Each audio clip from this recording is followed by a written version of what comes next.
Saya Dr. Andes Edoga MSI, Bupati Aceh Tengah. Hari ini bahagia sekali kami berada di Jakarta, tepatnya bersama Bapak Menteri Ekonomi Kreatif. Ada beberapa program yang kita usulkan terkait tentang alam kayu yang begitu indah. Dan saya pikir ekonomi kreatif sudah tepat untuk Aceh Tengah.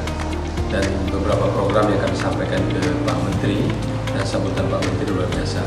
Mungkin ada yang bisa disampaikan Pak Aceh Tengah. Ya, terima kasih Pak Bupati. Kami melihat bahwa Aceh Tengah mempunyai potensi yang luar biasa, terutama untuk berkembangnya industri kreatif.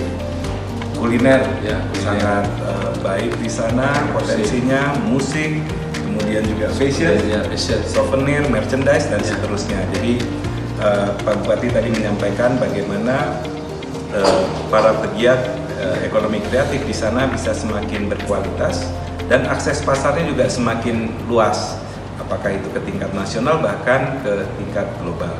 Belum lagi hasil dari pertaniannya, kopi dan sebagainya, itu juga perlu sentuhan-sentuhan ekonomi kreatif supaya juga bisa semakin dikenal nasional dan dunia. Mungkin itu Pak Bupati. Terima kasih. Ayo ke Gayo, Aceh Tengah adalah menunggu di sana.